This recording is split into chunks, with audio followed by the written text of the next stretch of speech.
subax la mid ah walaal quraacdii waa ku diyaariyey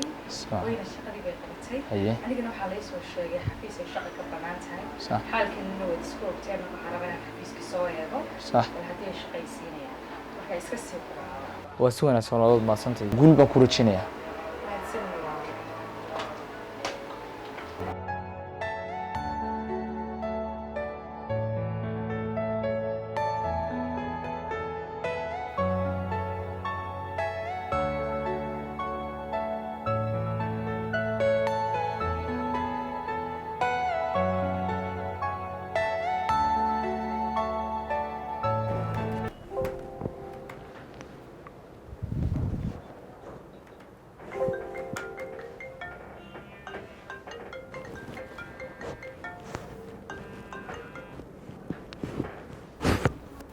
Halo.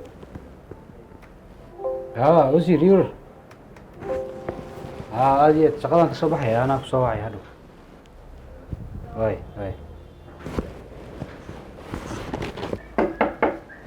soo galaa Hadhow.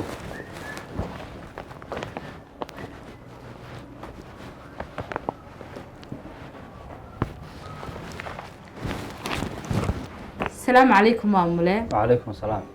magacaygu waa Asma waxaan ka mid ahay ardadii sanadkii hore ka qalin jabisay mid ka mid ah jaamacadaha dalka waxaan maqlay inay shaqo ka banaantay xafiiskaaga run ahaantii aad iyo aad ayaan ugu baahnaa shaqada xitaa haddii aad imtixaamayso kale diyaar baan u ahay waraaqaygii CV-gana waa kuwan way Asma magacaaga saddexan ii sheeg. Asma Jaamac Maxamed. Asma Jaamac Maxamed. waraaqahaaga ii dhib. waa kuwan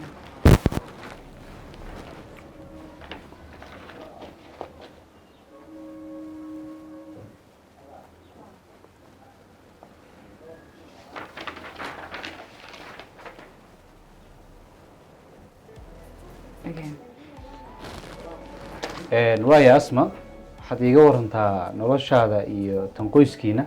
ma magaalada degan tahay mise ardayda maaragtay magaalada banaanka ka yimi ee wax ku baratay wada may maamul waxaan deganahay magaaladan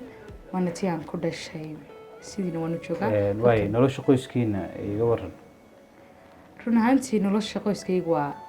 dad iska saboolayaan nahay ama dabaqada hoose muddadaan dhiganayay jaamacadda hooyadii ayaa in badan la soo taabtay xabuubtii hooyadii suuqa ku iibisaa run ahaantii jaamacaddeeda si adag ayaan uga baxay iminkana way waayeeshay waxaan jeclaan lahaa inaan hooyadii booska aan ka bedelo oo anigu aan u shaqeeyo oo igu nasato maadaama igu soo taabtay welibana dee dad qof nolol raaxale wax ku baratani waanan ahay waaya hooya jaamacadda kaa bixinaysa waaya Asma soo dhawow shaqada way bannaan tahay dabcan shahaadooyinkaagana fiilka kuugu qoran ama aad ka qalin jebisay waa ka bannaan waa shaqaduna way ka bannaan tahay xafiiska laakiin maasha allah gabadh qurux badanna waa tahay dabcan qof dee reer magaalana waa tahay haddii aan isfahanno waa laga yaabaa inaad maaragtay aad shaqadaa hesho marka arrintaas unbaa maaragtay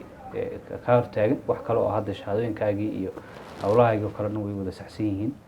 marka dabcan dee qofka reer magaalka waxba looma tilmaame maasha allah gabadh qurux badanna waa tahay aad iyo aad soo dhawow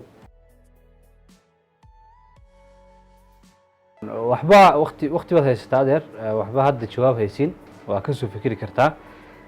xafiiskayga waad garanaysaa muxuu ahaayey waqtigii aad soo go-aansato inaad shaqadaad maaragtay aad geli karto shuruudahan hadda kuu sheegay inaad buuxin karto waad ii imaan kartaa insha allah hadda shaqaan u baxayaa oo waxaan tegayaa shir baan aadayaa marka waa mahadsantahay adeer insha allah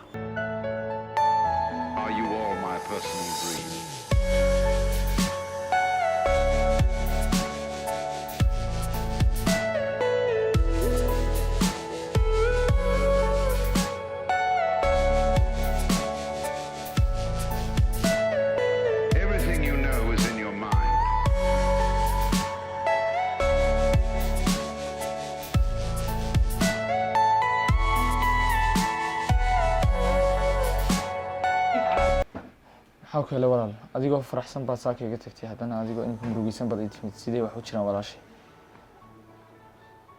ma kugu dhisaa kuwa shaqo tegayaan haa walaal xafiiskan u shaqo tagay waxyaalahan aniga ii qalmin buu igula hadlay ninkii maamulaha ka ahaa way wuxuu igu dhataa shaqo u baahan tahay aynu isfahanno waxaas ma wax aniga ii qalmaaba wax barashadii aan soo bartay may u qalantaa waxaasi anigu hooyaday ayaan islaana si inuu aniga duruuftii haysta igaga faa'iidaysto ayaa buu doonayay sharafteeda aniga wax kasta ka weyn waan isaga yimid dalkan aan uma doonayo walaal wax barashadeedii way qasaartay imika xagga shahaadooyinkan geenaya waan igalka ku dhigay khasaara runaanta aniga haysta hooyaday waa daa 3 sano iga bixinayso jaamacadda waxba ima soo tarin jaamacaddii aan bartay markaas adigu leedahay maxaa kugu dhacay ayay dhalatay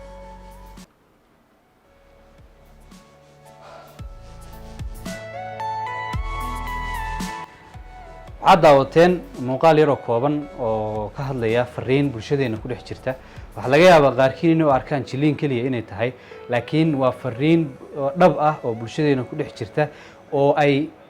ka mid tahay dhibaatooyinka gabdhaheenu la nool yihiin